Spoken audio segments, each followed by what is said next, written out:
The notion that the limits of our um, Hegel is um, given immediately as what we Kant, so that we come back to Immanuel Kant's notion of the transcendental, and then we might expand it to mean that the transcendental is not simply the conditions of any possible experience, but then we could play a little Sprachspiel, to use Wittgenstein's phrase, language game, and suddenly we discovered that what Kant actually said in the interpretation was that there's limits to what language can say.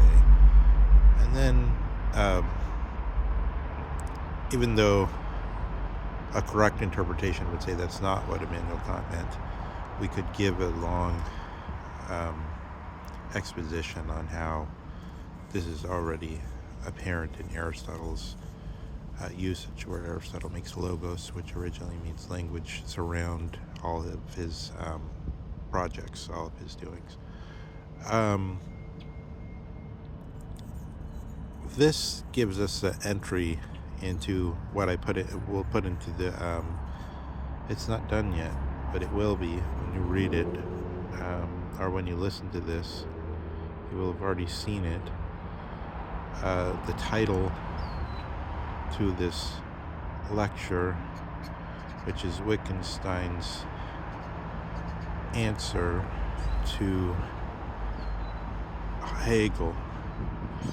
So Wittgenstein says Hegel always finds the same thing.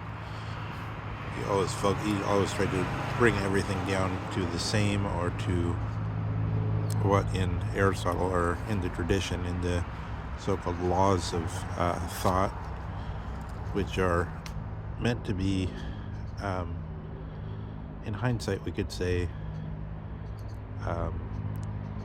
intellectual transcendental determinations. So only if we follow this law of non-contradiction, only if we follow the law of excluded middle, only if we follow the law much later on, which Wittgenstein begins with because he takes it up from Hobbes, who somehow the whole age, modernity, was affected by this notion that appears first in Leibniz in its full and clear form. So you can get this in from the habilitation, or the PhD dissertation of Schopenhauer, from his fourfold interpretation of the principle of reason.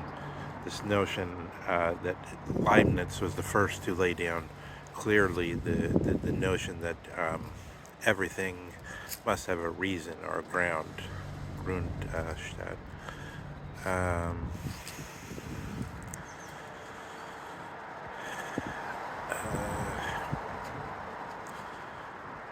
We see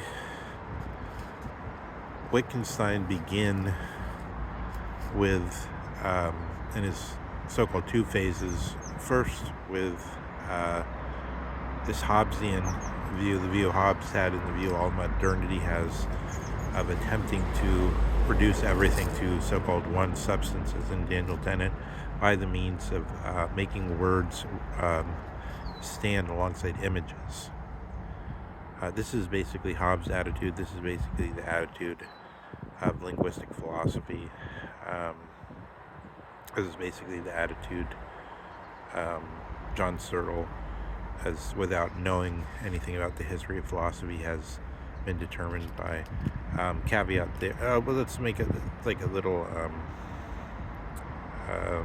parenthetical statement.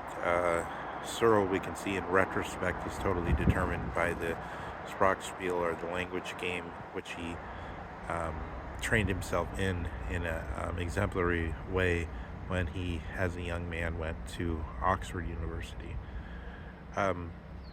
So usually people that aren't very creative, and especially if they're slightly stupid, what they get out of the university is they learn how to play the game that's currently being played. So that's why Searle appears to be, he simulates intelligence because he's like a lawyer, let's say. He's good at um, following rules, at seeing how the language game operates, at understanding it. So this is why he's able to present this age-old picture without being able to, in any creative sense. In this, Leibniz is creative, Goethe is creative, Schelling is creative, Hegel is not particularly creative, Wittgenstein is creative, Heidegger is creative. Leo Strauss is not especially creative, though, even though. So I'll say Leo Strauss is somebody who is not especially creative, but he presents a sound argument against excessive creativity. Whereas I think there's quite a few positions like that of John Searle, like that of Hegel, which more seem simply to show the defects of the lack of creativity and just fitting into the language game as is. So, can we teach ourselves difference then? In this sense, the difference means what already appears in Socrates, and that is what's given by Samuel, who is named Samuel Solkov, Samuel Skolnikov, who was the former president of one of the leading international Plato societies, who has a talk on the Platonic dialogue, which he considers to be the most important, which is the Euthydemus, which is by many regarded as too comical to even assign properly to Plato, but he regards this as really the most important dialogue altogether, and in its influence second to the Politeia or the Republic. So noticing that people have a short attention span to some degree to these dispatches, I'm going to just treat this as a nucleus of a theme, which I will in subsequent dispatches increase the dimensions of.